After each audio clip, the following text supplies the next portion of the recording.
Hey everybody, it's Jason Blaha here, and once again it is time for a Dadbod to Daddy training vlog, and today was shoulder day. So we started the day off with an overhead press, and I decided let's just do them standing. It's just easier to set up. You know, a lot of times I do like some of the other stuff that's a little more supported where I can seat, but it's like I also like to get in and just get my workouts done. Something else I did there, I went ahead and did a warm up just so that people can kind of see what's going on with my elbows and everything. That's one of the things I've realized. It's not even a shoulder mobility issue for me. It's literally that my elbows just don't lock anymore as I've gotten older. Something they notice at powerlifting meets, so even with the empty bar. But I don't let that deter me from doing certain types of presses, something I've just accepted. I feel like the overhead press really helps my incline, and my incline helps my chest, and it helps my bench press. So I don't want to skip overhead pressing just because of that. It's a perfectly acceptable training tool. It's a good training tool. So we shouldn't ever allow things like certain ranges of motion prevent us from using good tools, right? So again, it's a good all-around exercise. Obviously, I put more focus into the side delts and everything than I do the front, but I do like having a good front delt exercise in here. I think particularly given the whole power building approach of staying strong on the heavy barbell work and then doing the other stuff. Something I'm working on more and more too, I think particularly now that I dropped carbs down yesterday, so I'll start looking pretty different over the next week. So again, something I've discussed in the vlogs that people don't realize, I've still been slowly losing a little body fat, but I've been on much higher carbs, much higher fiber. So it makes me hold more water around the waistline. So I'm going to go ahead and drop some of that down. But when it comes to some of this stuff, I'm bringing the reps down a little bit. The longer I look at the data, the research on recovery, the more I am convinced that we do need to actually be careful of too much extremely high rep work.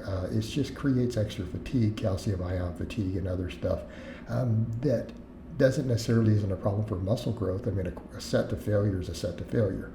But I'm looking more at, say, the mechanical tension end more than trying to create all this metabolic stress that I have to recover from. So I'm keeping the volumes a little more moderated, and instead of doing really high volumes, really high reps, I want to focus a lot more just on progressive overload, but hitting everything from multiple angles. And I think that's really the key. The whole bodybuilding side, because I'm focusing more on that than I am on the strength. I'm not in prep for any powerlifting meets, may not do any for a couple of years. So I really do want to focus primarily on physique, but I mean, the thing is, when it comes to that, if you're not going to use a bunch of stuff, I think the stimulus to fatigue starts to matter, the recovery starts to matter. And so I want to focus more on mechanical tension, but as far as the physique end, it really is about exercise variety.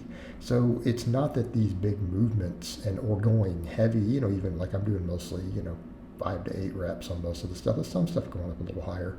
And then some exercises just have to do really high reps, like the reverse hypers.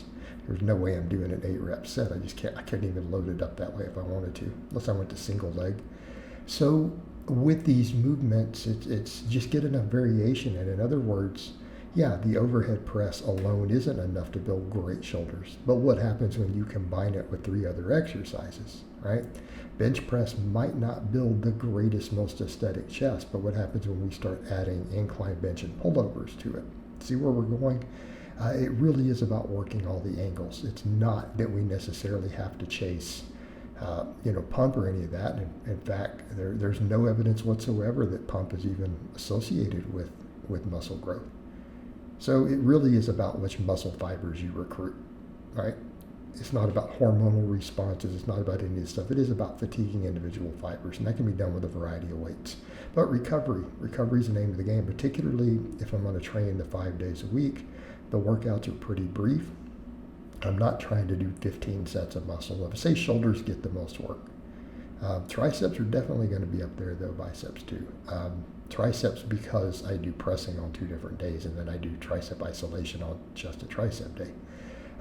But again, my shoulders are probably going to get the most total volume because I have a shoulder day coming and doing 12 sets for delts. But then I have all that pushing and pulling. I have incline bench, rows, pull-ups. All those things hit the delts at different angles. So the idea here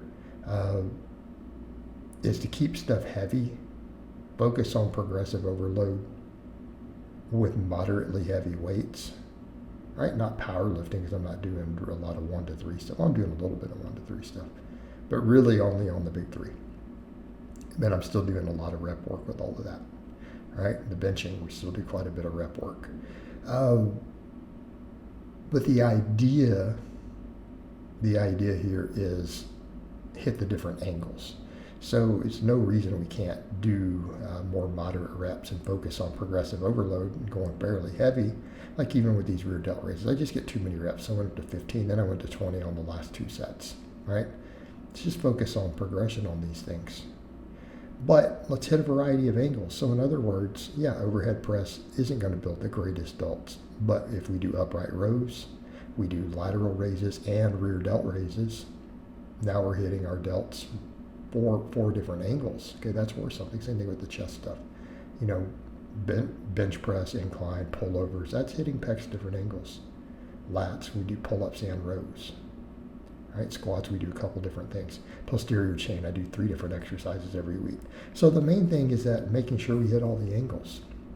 Even with curls, I do 2 types of curls, at least. Sometimes I was doing 3, but I don't think I necessarily need 3 because we have all the pull-ups and other stuff. So hit the biceps really hard with a couple different types of curls.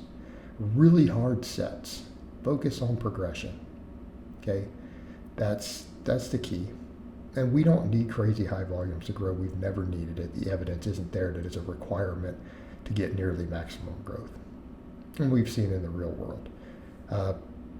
Progressive overload, though, is a big part of the equation. Hitting the muscles from a couple different angles, making sure we work all the functions of the muscles, that's important. So when we talk about different exercises, in this case, I'm working all 3 functions of the delt. Okay? Tricep day, we work both major functions of the tricep. Biceps, we work both major functions of the biceps, so on and so forth.